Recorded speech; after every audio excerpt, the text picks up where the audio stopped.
새해 첫 주간 희망을 안고 아마 시작하셨을 텐데 현실은 여전히 우리의 삶을 고달프게 하고 고단하게 하는 줄 압니다.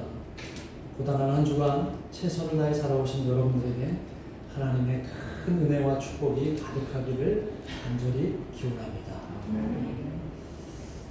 오늘 말씀은 하나님과 우리의 관계, 우리는 하나님을 어떤 대상으로 믿고 살아가는가, 우리의 믿음의 현 주소는 어디에 있는가, 이것을 함께 나누려고 합니다. 오늘 본문의 주인공은 바로 아브라함이죠. 아브라함은 우리가 너무나 잘 알고 있듯이 믿음의 뭐라고 불러요? 조상이라고 그러죠.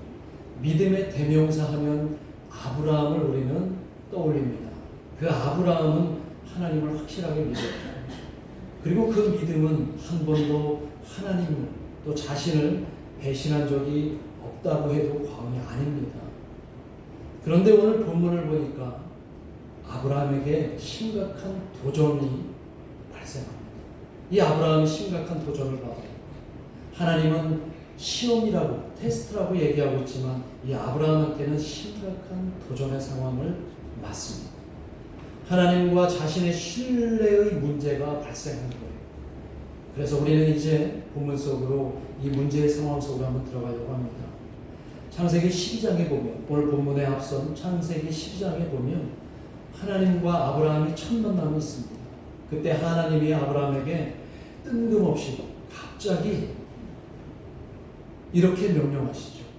너의 고향, 너의 아버지, 너의 친척들을 떠나서 내가 너에게 일러주는 땅으로 가라. 낯선 땅으로 가라고 했을 때 이 아브라함이 거기에 대해서 군소리 없이 네 하고 순종하는 모습이 나옵니다. 그리고 이 아브라함은 그 이후로 하나님께 순종하며 살아갑니다. 그리고 하나님은 그의 그 12장에서 순종함을 보시고 장차 그가 큰 민족의 조상이 될 것이고 그리고 그로 하여금 복의 근원이 될 것이라고 그를 축복하십니다. 약속하시지. 낯선 땅으로 가는 그 여정 속에서 이 아브라함은 늘 하나님을 한결같이 믿었고 또 하나님 말씀에 순종하면서 나아갑니다.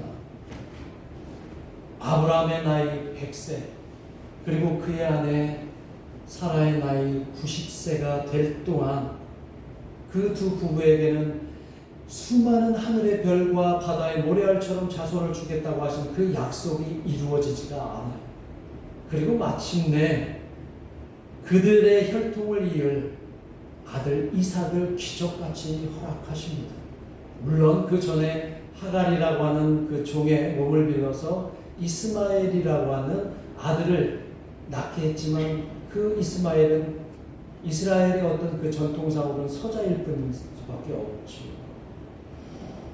그런데 하나님께서는 그 아브라함의 나이 100세, 아내의 나이 90세에 모두가 웃을 만한 그 놀라운 기이한 기적을 행하셨어요. 생물학적으로는 전혀 불가능한 일이 그들에게 나타난 거예요. 그래서 그들은 너무나 기뻤고 그 나이에 얻은 그 이삭은 너무나 사랑스러웠습니다. 그런데 오늘 본문의 상황에서 그렇게 한참 시간이 흐르고 갑자기 또 하나님이 나타나서 오늘 1절에 보니까 이 아브라함을 시험하신다고 해요. 하나님이 이 아브라함에게 나타나서 시험하겠다고 합니다. 그 시험의 내용이 뭐냐면 아브라함이 그토록 사랑하는 아들 이삭을 번제로 바치라고 합니다. 생떼 같은 아들, 눈에 넣어도 아프지 않을 그 너무나 사랑하는 아들 이삭을 번제로 제물로 바치라고 지금 하나님이 명령하는 거예요. 자, 이 명령, 하나님께서는 아브라함에게 시험, 테스트한다고 하셨지만 이 아브라함에게는 심각한 도전이 아닐 수가 없어요. 이러려면 왜 이 늦은 나이에 자신에게 그 소중한 아들을 줬다가 뺏어가시려면 뭐하러 주셨는가, 아마 그런 의구심도 생겼을 거예요. 자, 인간에게 가장 그 민감한 부분이 뭐예요? 사람들에게 그 자식 문제 아니겠어요? 그렇죠? 여러분들에게 있어서도 가장 민감한 부분이 아마 자식 문제가 아닐까 생각이 되는데, 아마 이것을 오늘날로, 오늘 상황으로 우리가 치환을 해보면 우리의 현실 속에서도 소중한 것들이 너무 많아요. 그리고 그 소중한 것을 위해서 모두 걸겠다는 그런 심정으로 살아가고 있는 것이 오늘날 우리의 현실입니다. 그 소중한 것 중에는 돈이 될 수도 있고요. 또 나의 사랑하는 자녀들이 될 수도 있고, 내가 사랑하는 연인이 될 수도 있고, 그리고 권력과 명예가 될 수도 있겠죠. 자, 그런데 갑자기 하나님께서 나의 가장 소중한 것을, 여러분들에게도 소중한 것을 포기하라고 오늘 여러분들에게 명하시면 여러분들 마음속에 어떤 마음이 들까요? 아마 심각한 고민에 빠지겠죠. 왜 하나님이 나에게 이런 시험을 주시는가? 그러면서 속으로는 하나님이 너무 비정하시는 건 아닌가, 이렇게 여길 사람들도 있을 거라고 생각이 되죠. 아브라함은 하나님의 이 요구에 어떻게 반응했을까요?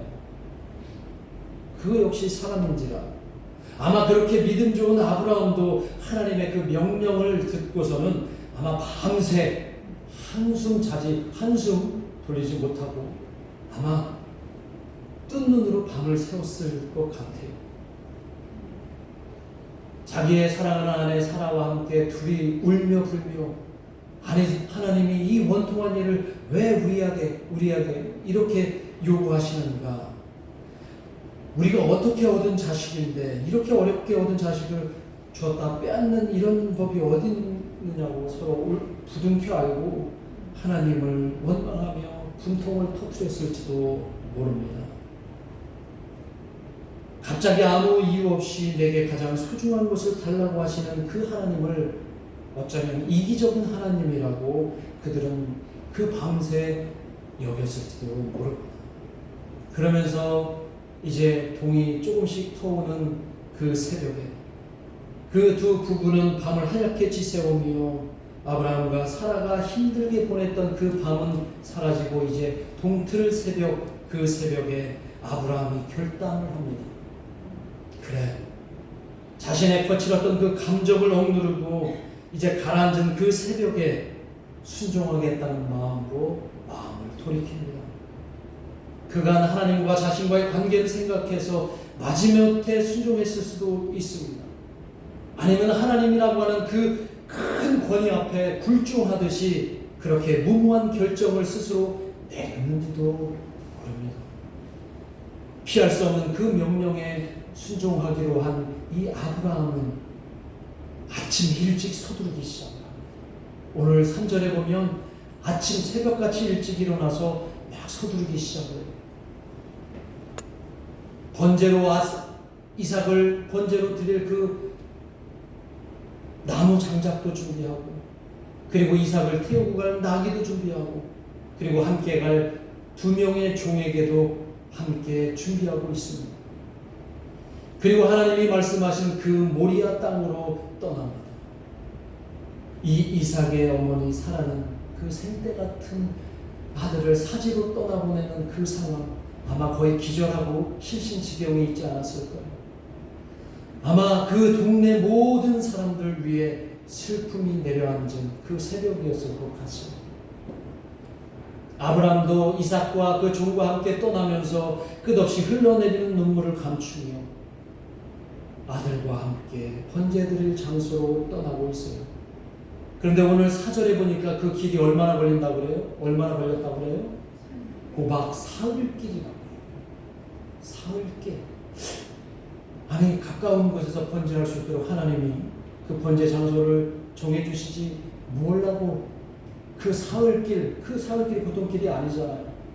사흘길을 가려면 100km, 한 7, 80km, 100km를 가야 되는 그 먼 길까지 왜 하나님이 그토록 번제 장소를 정하셨을까? 그 가는 길은 꼬박 사흘길이었는데 그 사흘길은 이 아브라함에게는 너무나 두렵고 고독한 길이었을 것입니다. 그리고 그 사흘길은 오롯이 혼자 감당해야 할 시련의 시간이었을 것입니다. 이 고통을 누구와 나눌 수도 없는 그 길이 바로 사흘길이었습니다. 오롯이 아브라함이 가야 할 그 침묵의 사흘길, 그것을 아브라함은 묵묵히 걸어갔던 것입니다. 이제 마침내 사흘길을 걷고 나서 하나님이 지시하신 그 땅, 모리아 땅 근처에 도착을 합니다. 그리고 아브라함은 그 두 명의 종에게, 그 두 사람에게 이렇게 말하죠. 너희들은 여기 둘이 남아있고 나와 이삭이 산에 올라갔다 오겠다고 그들에게 이야기를 합니다. 사흘길을 걷고 난 이후에 종들에게 그렇게 말하는 아브라함의 얼굴의 표정에 왠지 평온함이 묻어나는 것 같아요. 이것은 우리가 말씀 속에서 상상할 수 있는 그런 행간의 의미로 발견해야 됩니다. 그에게 있어서 사흘 전에 하나님에게 그 명을 받았을 때의 태도와 표정과는 완전히 다른 사흘이 지나고 난 아브라함의 모습 속에서는 왠지 모든 걸 다 내려놓은 듯한 평온함이 보인다. 아브라함의 태도가 달라졌어요. 그 사흘길을 걷고 난 다음, 사흘길을 걷고 난 이후에 아브라함의 얼굴에 평온함이 보이고, 이제 잠시 후면 아들을 번제물로 드려야 되는 그 아버지의 태도와 사뭇 다르게 저래도 되나 싶을 정도로 평온한 얼굴로 그 종들에게 내가 아들 이삭과 함께 다녀오겠다고 이야기를 하고 떠납니다. 그 종들에게 말하는 그 말씀을 오늘 우리는 유심히 잘 지켜봐야 되는데 5절 말씀을 함께 읽어보겠습니다. 아주 특별한 말씀이 오늘 본문에서 5절 말씀을 함께 읽겠습니다. 시작. 너희는 아기와 함께 여기서 기다려. 내가 아이와 함께 저기 가서 예배하고 우리가 너희에게로 돌아오리라. 자, 이 말씀을 여러분들이 사흘 전 집을 떠날 때 아브라함의 모습과 이제 사흘길을 걸은 다음에 종들에게 이야기하고 아들 이삭을 번제물로 데리고 가려는 그 시점에 그 아브라함의 태도가 달라진 것을 이 말씀 속에서 여러분들이 캐치할 수 있어야 합니다. 한번 보세요. 이 말씀을 어떤 뉘앙스가 달라졌어요? 뭔가 느꼈습니까? 이 말씀 속에서 여러분들이 아브라함이 한 말에 좀 특별한 부분이 포착이 되잖아요. 어떤 부분이 포착이 돼요? 무엇이 특별합니까? 이삭과 함께 돌아오리라. 그 전에 예배하고 돌아오겠다라고 얘기해요. 예배하고 돌아오겠다. 하나님은 이 아브라함에게 뭐 하라고 요구하셨어요? 아들 이삭을 어떻게 하라고요? 번제로 드리라고 얘기를 했는데 아브라함이 지금 뭐라고 얘기를 합니까? 우리는 가서 예배하고 오겠다라고 얘기를 해요. 이 예배라고 하는 것. 자, 오늘 주일이니까 이삭하고 가서 교회 가서 잠깐 예배하고 돌아올 테니까 너희들 여기 있어 라고 말하는 투라는 거예요. 자, 번제와 예배는 완전히 다른 의미입니다. 이 아브라함은 이 번제를 예배로 바꾼 거예요. 사흘 전에 하나님은 번제로 얘기했는데 사흘 후에 이 아브라함은 그 번제를 예배로 바꾼 거예요. 히브리어로 이 번제라는 말은 올라라는 말이에요. 올라. 그리고 예배는 샤트라는 말이에요. 샤트. 이 올라와 샤트의 의미는 완전히 다릅니다. 이 올라라는 의미, 번제라는 뜻은 뭐냐면 이 구약에 하나님께 예배할 때 하나님께 제물을 바칠 때 칼로 그 짐승을 뼈를 다 도려내거나 피를 내서 그 피를 제단 위에 뿌립니다. 그리고 그 제물을 태워서 하나님께 올려드리는 게 번제예요. 하나님은 이삭을 그렇게 바치라는 거였었어요.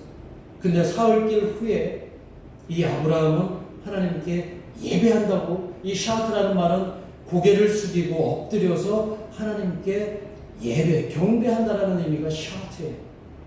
자, 지금 그러면 하나님이 번제물로 아브라함을 바치라고 했는데 아브라함은 아니요, 나는 예배하겠습니다라고 지금 얘기하는 거예요. 아브라함이 하나님의 명령을 지금 거절하는 걸까요? 아브라함이 하나님의 번제하라는 그 명령에 반항하고 있는 걸까요? 그런데 오늘 본문의 9절과 10절에 보면 꼭 그런 것 같지는 않아요. 9절과 10절에 보면 뭐라고 어떻게 되어 있습니까? 아브라함은 이삭을 번제단 위에 묶어요. 그리고 그에게 칼로 내려칩니다. 이거는 번제의 과정이라는 거죠. 그러니까 아브라함은 그렇게 번제하라고 하는 하나님의 말씀을 반항하는 것 같지는 않아요. 자, 그리고 또 5절을 본문으로 돌아가서 5절의 말씀에 보면 특이한 부분이 또 있어요. 아까 우리 권사님이 말씀하셨듯이 어떤 내용이에요? 우리가 너희에게로 돌아오겠다라고 말합니다. 우리가 너희. 자, 번제를 만약에 아브라함이 작정하고 올라간다면 번제는 누구를 바치는 거예요? 이삭을 바치면 돌아오는 사람은 누구만 남습니까? 아브라함만 남을 텐데 우리가 돌아오겠습니다라고 우리가 돌아오겠다라고 얘기하는 것은 우리는 번제가 아니라 예배를 드리고 오겠다라고 지금 아브라함이 종들에게 말하고 있는 거예요. 지금 아브라함은 번제가 아니라 예배하고 가는 겁니다. 아브라함은 번제를 예배로 바꾼 게 틀림이 없어요. 자, 이 생각의 변화를 언제 이 아브라함이 했을까요? 언제 어디서 그렇게 마음이 바뀐 걸까요? 저는 오늘 4절에 있는 말씀이 바로 제3일에 요 짧은 제3일이라고 하는 거에 저는 오늘 이 말씀에 포커스를 다 봤어요. 본문에서는 3일이라고 잠깐 얘기하지만 그 3일 길은 얼마나 긴 길이었는지 몰라요. 이 아브라함에게는 아까도 말씀드렸지만 약 100km나 되는 그 먼 길을 자신의 아들을 왜 바치라고 할까 하나님을 생각하고 또 생각하면서 가는 그 사흘길의 묵상을 통해서 이 아브라함의 마음이 바뀌었다고 저는 믿습니다. 사흘길의 이 묵상을 통해서 아브라함은 마음이 바뀌었고 하나님에 대한 생각도 바뀌었고 하나님에 대한 믿음도 다시 재정비할 수 있었던 거죠. 그 사흘길의 묵상으로 아브라함은 하나님을 다시 확실하게 믿게 되었던 거예요. 하나님의 뜻이 무엇인지, 자신에게 왜 아들을 바치라고 하신 건지, 그동안 잠시 이 이삭 때문에, 늦게 얻은 이삭 때문에, 가장 너무나 사랑하는 이삭 때문에 잠시 하나님과 믿음의 거리가 있었던 것을 스스로 깨닫고 돌이킨 시간이 바로 그 사흘길이었던 것이죠. 그리고 이 아브라함은 분명히 깨달은 겁니다. 하나님은 신실하시다. 하나님은 나를 실망시키지 않으실뿐이다. 이것이 사흘길의 묵상에서 이 아브라함이 깨달은 하나님에 대한 재발견이라는 거죠. 그렇습니다. 하나님은 신실하신 분이에요. 그 신실하심 때문에 하나님은 우리가 조금 잘못된 길로 갈지라도 우리를 완전히 내치지 않으시는 분이 하나님이에요. 우리를 끝까지 사랑해 주시는 분이 하나님입니다. 그런데 그것이 우리가 예뻐서 하나님이 우리를 사랑하시는 걸까요? 사흘길을 통해서 이 아브라함이 깨닫는 것은 우리가 예뻐서가 아니라 하나님은 당신 자신에게 하신 그 약속을 지키시기 위해서 우리가 허튼 길로 가더라도 내가 너희를 사랑하겠다라고 하시는 그 첫 약속을 지키시기 위해서 그 신실하신 하나님으로 우리에게 다가오시다. 아브라함은 그런 하나님을 깨달은 겁니다. 하나님은 자신에게 하신 그 약속을 지키시기 위해서 그렇게 우리에게 자비와 긍휼을 베푸시는 거예요. 이런 하나님을 아브라함이 깨달은 겁니다. 그래서 그는 그 사흘길의 묵상을 통해서 하나님을 완전히 믿을 수 있게 된 거예요. 하나님을 다시 발견하게 된 거예요. 이런 믿음은 사흘길의 묵상을 통해 가능한 겁니다. 다시 말씀으로 돌아가면 7절에 있는 말씀을 보면 드디어 아브라함은 이삭과 함께 둘이서 예배하러 모리아 산 위로 올라갑니다. 그 올라가는 발걸음은 마음을 다 내려놓은 모습이에요. 이제 그에게는 오로지 하나님만 믿겠다, 하나님만 신실하게 믿겠다라고 하는 그 마음밖에는 없습니다. 그리고 하나님께 모든 걸 맡기고 하나님이 계획하신 그 계획대로 하나님이 준비하신 그 모든 길대로 따라가겠다고 마음먹고 이 아브라함은 이삭과 함께 올라갑니다.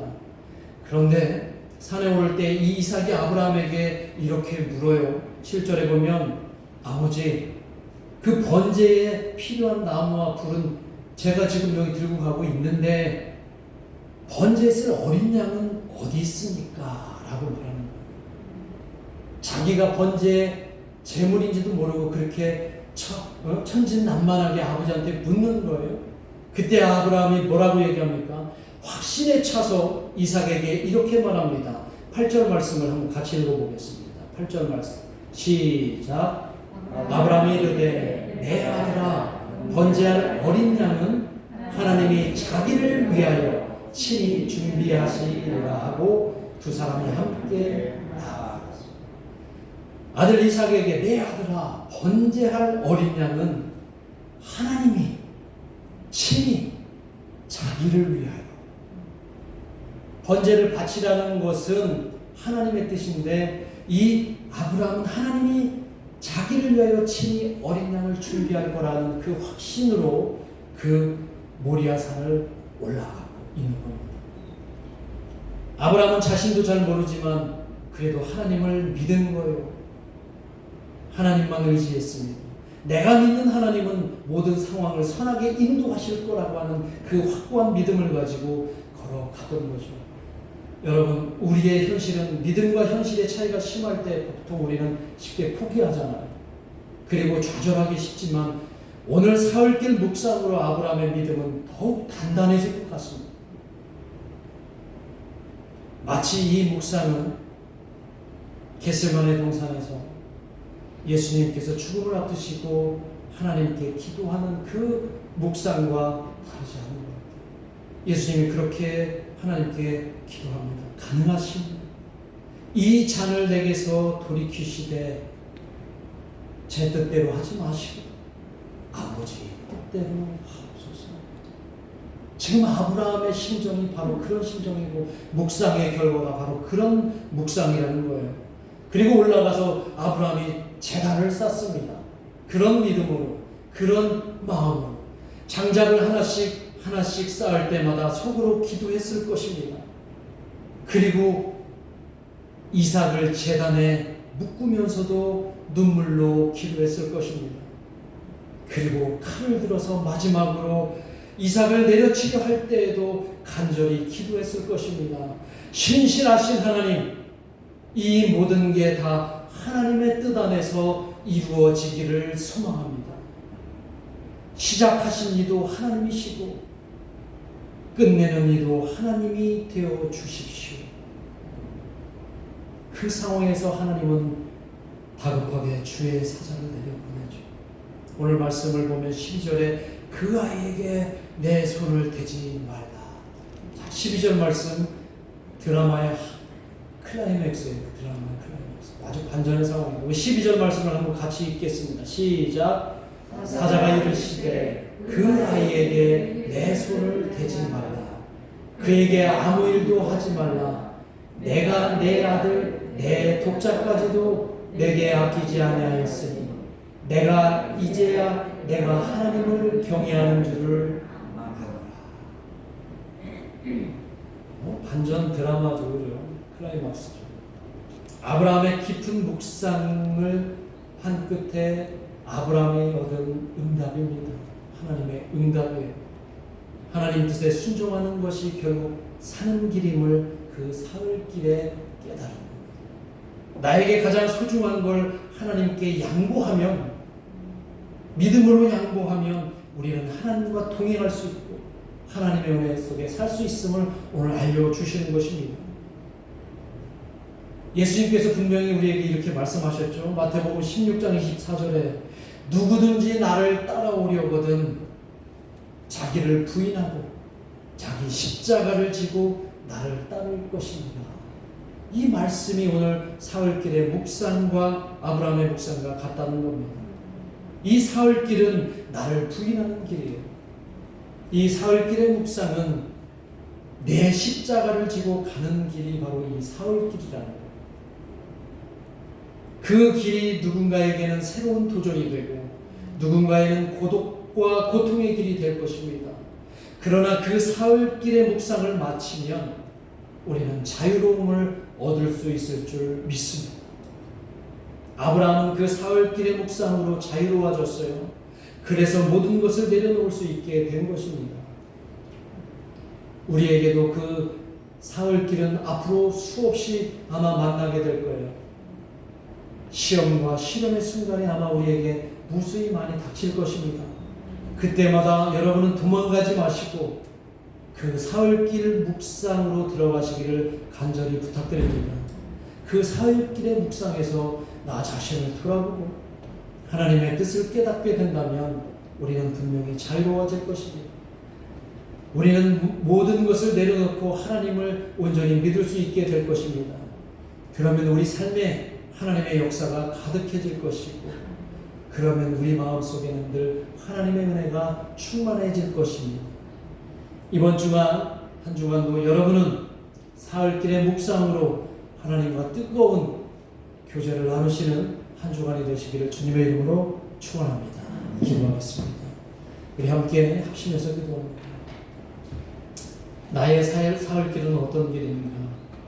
그냥 불평과 불만으로 가득한 길입니까? 아니면 좌절과 포기하는 그런 길입니까? 아니면 나를 다시 재발견하고 나를 돌아보고 그리고 하나님을 새롭게 만나는 그 사흘길입니까? 여러분의 사흘길은 어떤 길입니까? 이 시간 함께 하나님께